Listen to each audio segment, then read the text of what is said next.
They made me their scapegoat, so I got back at them by burning down their company. I ended up working behind the counter as a customer service manager, basically a step up from a cashier.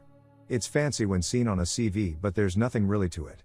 I took bets, chatted with customers, helped people with machines and, for the vast majority of my shift, sat around waiting for something to do.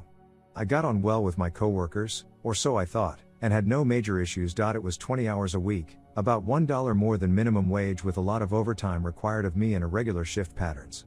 Though I had no issue with the job, beyond how difficult it was to juggle the schedules of both of my jobs. In February of 2019, after working for the company for 6 months, I was invited to a probation hearing.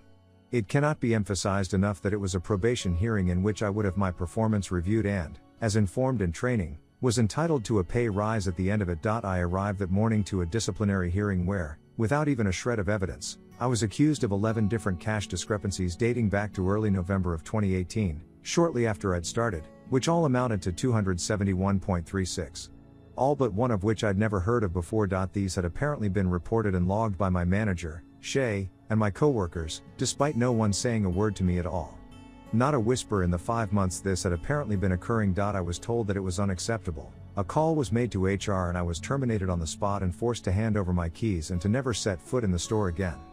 To my protests, I was told the decision could not be appealed and I would eventually receive written confirmation of my employment's termination in the post. I didn't let myself slump around and feel sorry for myself, so, on the way home, I opened up Indeed and applied for a bunch of jobs and, before I arrived home, had an interview set up for the next week at what is my current place of work. Now, I was furious. Fuming at having gone to what I thought should have been a normal probation meeting and having, effectively, been called a thief and been banned for life from a place I'd never go to anyway. But somehow, my parents were angrier and ordered me to let them know when they got into contact with me again. Almost 2 weeks later, I received an email from the company's HR which reiterated the accusations and stated, again, that I was terminated. My mom sat me down in her kitchen and walked me through a letter response that was 2 parts professional and 3 parts scathing. Ripping into them about their unprofessional conduct, their ludicrous claims, their lack of evidence, the holes in their story, because there were quite a few, and finally, the cherry on the cake, the employment laws they'd broken. Now I didn't want much, just a nice reference. A promise that not a whisper of these accusations would turn up when my new job asked them for a reference, because, by then, I'd already been offered the job. I then attached the letter to an email to fire back at their HR department. Then I added Janelle's work email. Then her boss's email and finally, the holding company that owned the brand. Cause I wanted to make sure this was seen. A bit of background. The Bookies I worked for is a brand that is owned by an international company. Their name, behind the scenes, is slapped on everything and they pretty much dictate everything we did. I'm not sure if holding company is the correct term, but I'll stick to that for now. Anyway, I sent this email with a 48-hour window for a response. I received a reply the next day from the same email that my demands were being met.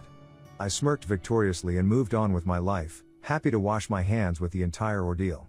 However, I'd set off a chain reaction that I wouldn't know about until 3 months later. 3 months on, I'd settled into my new job, a call center position with double the hours and well over double the pay. I'd gone through training and was settling into my new position when I see a new set of trainees settling in near my team. Among them was Gordon, one of my co-works from the Bookies. I was stunned. Gordon had been at the Bookies for 6 years when I joined. He was well liked, good at his job and a favorite of the managers. There was no way he'd been fired. Though I didn't really want to talk to him, as I was of the impression that he, Jorge, and my manager had likely set me up. I did want to know what happened. Luckily, on seeing me in the break room one shift, he sought me out and told me everything. Apparently my email had been read by the higher-ups in the holding company and had caused a lot of scrutiny to fall onto the Bookies in our town, of which there were 3 in our area that Janelle was responsible for, 2 in my town and a 3rd in a neighboring one. Someone in HR passed a message down to the area manager, Janelle's boss, claiming they wanted things investigated and they wanted results yesterday, causing him to drop everything and descend on our little town with the panic and aggression of a man whose superiors were watching his every breath. He went to Janelle wanting to know why he hadn't been made aware previously that I was apparently stealing money, why I had been given keys to the shop and shifts on my own when allegations of that nature were attributed to me, and why I hadn't been put under investigation.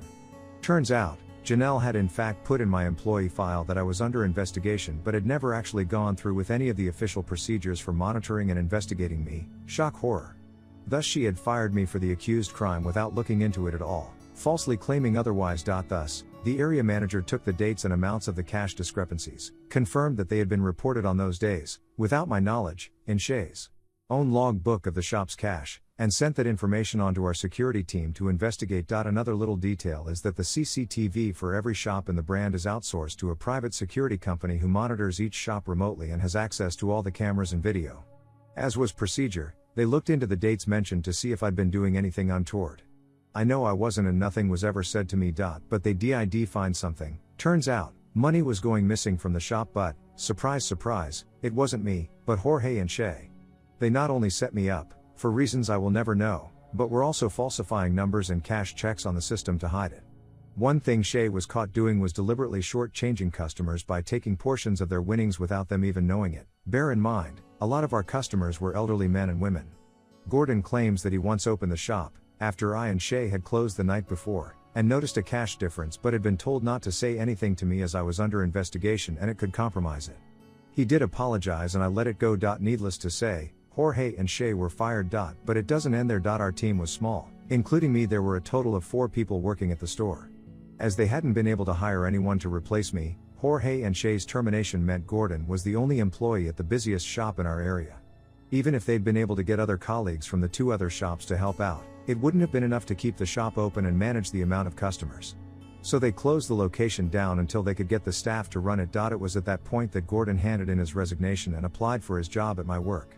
Meaning they had no one. On top of that, Gordon's girlfriend worked in the same shop as Janelle and she relayed that she was rarely at their store, in the other town, for the next few weeks before the area manager reported she was fired as well. No reason given to her. I was later issued an apology for everything by the area manager and informed she, Janelle, was no longer with the company in an email some time later. But somehow, it doesn't end there. With the store I worked at closed, this one being on the high street and where most people preferred to go, the only other location in town was the much smaller location in the suburbs. The one where Kara worked. Alone, she suddenly received an influx of customers into her tiny store space and absolutely no support from other staff or upper management. Thus, for her own mental health, having already been overworked and underpaid, running an entire store by herself, she quit, meaning that location had to be closed down too. All of this at the worst possible time, March, when the Cheltenham Festival was occurring. Which is a huge money maker for the gambling industry, even in a small town like ours. An opportunity the 3 other bookies on the high street reaped the benefits of instead of my old place, as the former customers went to them instead. As it currently stands, just over a year later, both shops remain closed and I'm currently entering a job in cybersecurity, the training for which I paid for with my current job. Thanks for firing me, dumb butts, you did me a favor.